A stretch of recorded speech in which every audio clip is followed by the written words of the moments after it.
Patch Tuesday reviews, Microsoft closes 13 vulnerabilities, 5 of them critical. Adobe fixes Flash Player and Google addresses Android issues. Trigger-based mobile malware and why it's hard to see. Why usability matters to security. Tesco continues to recover from ATM fraud. Thermostat trouble in Finland. And oh yeah, we also hear there was some kind of election or something in the US.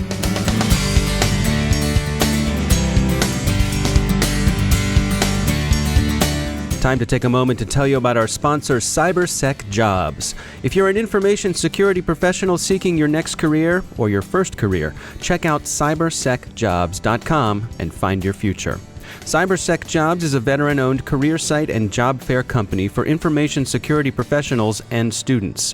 If you're a job seeker, you can create a profile, upload your resume, and search and apply for thousands of jobs. And if you're a recruiter, it's great for you too. If you're looking to source information security professionals, you should contact CyberSec Jobs about their flexible recruitment packages designed to meet your needs. To learn more, visit cybersecjobs.com. That's cybersecjobs.com. And we thank CyberSec Jobs for sponsoring our show.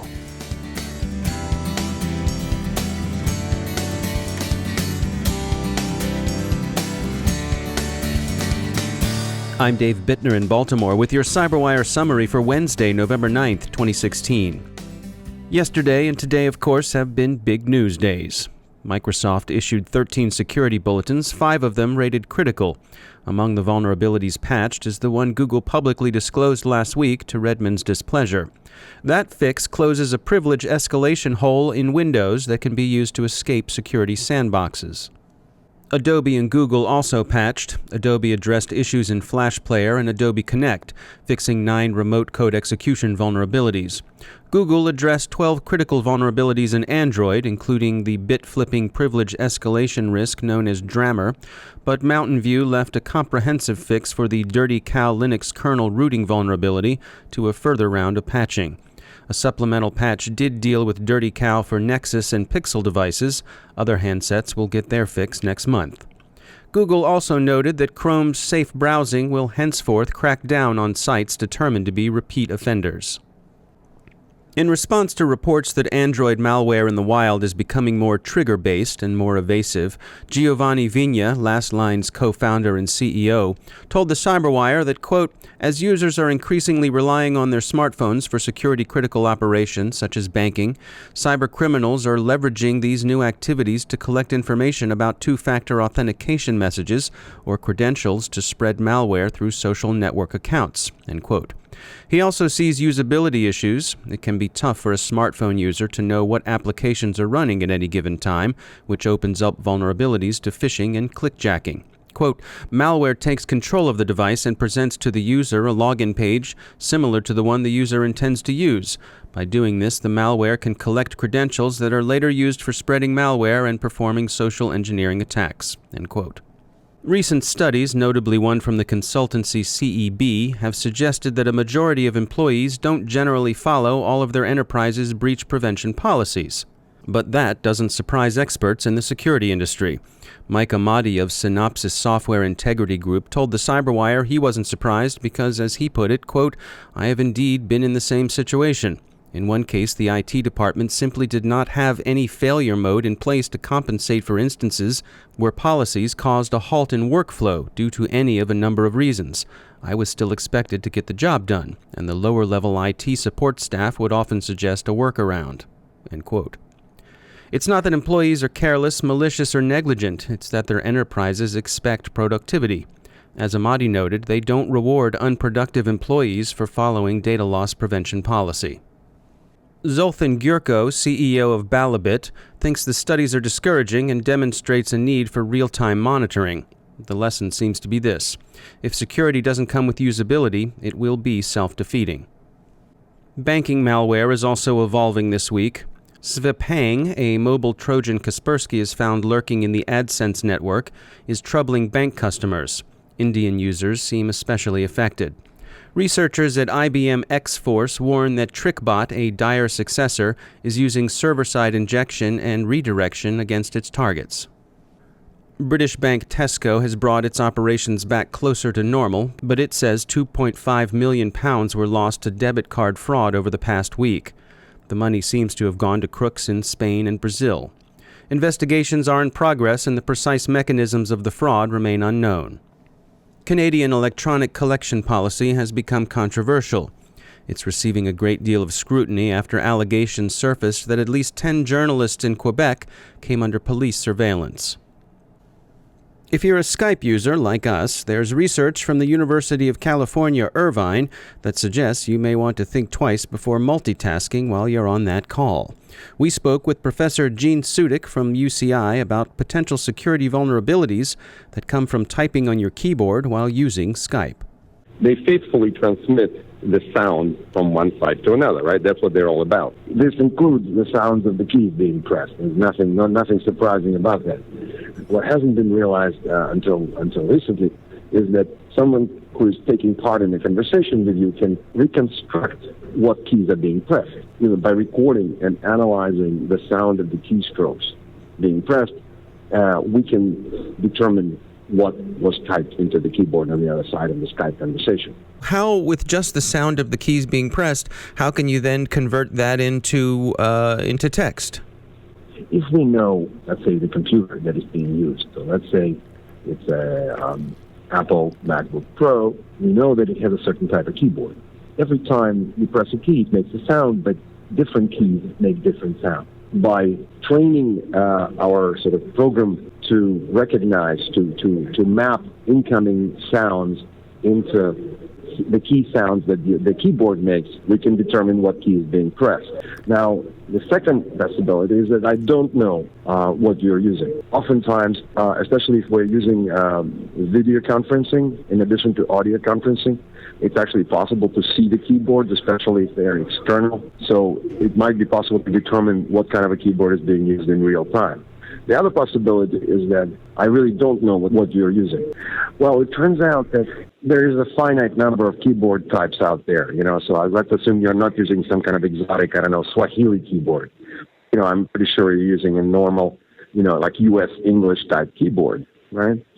And for each one of them, it is not difficult to build a sound profile. That is to build a profile of the sounds that individual keys make on that keyboard. And what degree of accuracy do you get? What we have done so far is fairly clinical experiments. Clinical, I mean, we try not to have extraneous noise. If we know the keyboard type, the accuracy is in the low 90%. I expected it to be fairly accurate, but I never expected it to be that accurate. But I can almost completely guarantee you that what we have done is known to the hacker community, and surely if it's known to the hacker community, it's probably known to the intelligence community. That's Professor Gene Tsudik from the University of California, Irvine. In industry news, there's some M&A activity to report. Thycotic, backed by Insight Venture Partners, has acquired CyberAlgorithms, a Virginia-based network security analytics shop. No financial details are available, but it's worth noting that CyberAlgorithms is an alumnus of the Mach 37 Cyber Accelerator. And California-based Synopsys has agreed to acquire Cigital, a provider of software security managed and professional services. Synopsys will also pick up Codiscope, a Cigital spin-off that provides complementary security tools. Both acquisitions are expected to be completed next month. Oh, the U.S. held elections yesterday, we heard.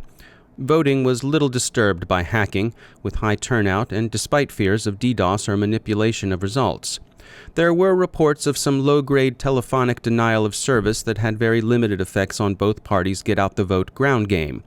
The precautionary DHS all-hands-on-deck appears to have remained just that, precautionary. The information operations mounted from Russia over the course of the presidential campaign will be dissected for months, if not years to come. In the meantime, WikiLeaks' Julian Assange assumes the unlikely mantle of good government advocacy. Well, tell it to Vlad, Jules.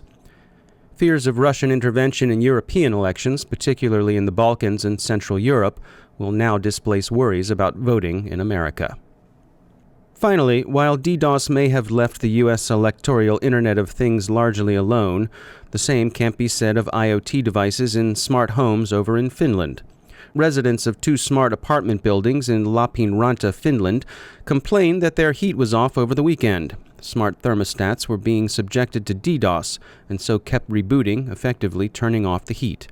It's in the teens in Lappeenranta right now, according to the weather reports our stringers like to keep up with. So, baby, it's cold outside. Check those thermostats and stay warm. Not too warm, mind you, just warm enough. And now it's time to mention one of our sponsors, E8 Security. And let me ask you a question. Do you fear the unknown? Lots of people do, of course. Scary clowns, Slender Man, stuff like that. But we're not talking about those. We're talking about real threats, unknown unknowns lurking in your networks. The people at E8 have a white paper on hunting the unknowns with machine learning and big data analytics that go beyond the old school legacy signature matching and human watch standing. Go to e8security.com/DHR and download their free white paper, Detect, Hunt, Respond. It describes a fresh approach to the old problem of recognizing and containing a threat that no one has ever seen before. The known unknowns, like Chessie or Champy, they're nothing compared to the unknown unknowns out there in the wild. See what E8's got to say about them. e8security.com/DHR and check out that free white paper. And we thank E8 for sponsoring our show.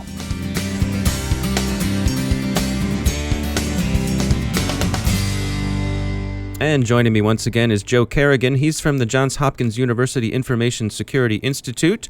Joe, I recently visited my doctor's office, my general practitioner. I went in for a checkup, and when I checked in with the doctor, they asked for my insurance card, which I gladly handed over, and then they asked me for my driver's license, and I maybe paused a little bit for that, but I didn't want to cause any trouble, so I handed over my driver's license, and the woman behind the counter took my driver's license and promptly put it in her scanner and made it part of your electronic medical record. Right. And so that gave me a little bit of pause. Am I overreacting here or not? I don't think you are. My personal preference is to not give them that kind of information. My question would be, why do you need my driver's license? And if the answer was, I'm going to scan it in and put it in your record, my answer would be, you know what? I walked here. I don't have a driver's license. Maybe I would lie. I don't. I do have a driver's license. You're going to be that guy. Yeah, I'm going to be that guy. I'm always that guy. Medical records are very valuable. On the black market. I think some of the statistics I've heard are that they're like 10 times more valuable than other records because they provide information that doesn't change. Right. If I steal a credit card from somebody and start using that credit card, it becomes pretty obvious that I've stolen the credit card, and they cancel the credit card, and the impact to both the customer and the credit card company are minimal. If I steal someone's medical data, I have a lot of information about them. And if that medical data contains their social security number, that's great. Now I can essentially impersonate that person for a very long time. It becomes a much harder problem to solve than a lost credit card. Yeah, and I was thinking, with this particular doctor, he's part of a group of doctors, which is more popular these days. So, in the old days, he kept all of his medical records right there on site. I actually could see the stacks of records. They'd go and pull a file out that was mine. But now it's all electronic. Who knows where it is? And obviously there are regulations and there are best practices. There are regulations. HIPAA has a bunch of requirements about how you store that data and how you, like for example, I work at Hopkins, so we have a system that is storing medical data for research, and even though it's medical data that functions for a research purpose, it still has to be secured, and that security includes camera on the access point, the physical access point. The physical access point has to be locked. People have to be able to log when they go into the physical location. That's a security requirement that you don't see on a lot of other places, but that's part of the requirement for HIPAA, and there's lots of other requirements as well. Yeah. All right. Well, sometimes maybe it's in your best interest to be that guy. Right. I think it is. All right. And I'm not afraid to be that guy. Yeah. Maybe I'm just a little more polite than you, Joe. Yeah, I'm not. Maybe. All right. Good talking to you. My pleasure, Dave. And that's the CyberWire. Thanks to all of our sponsors who make the CyberWire possible. The CyberWire podcast is produced by Pratt Street Media. Our editor is John Petrick. Our social media editor is Jennifer Iben, and our technical editor is Chris Russell. Our executive editor is Peter Kilpie, and I'm Dave Bittner. Thanks for listening.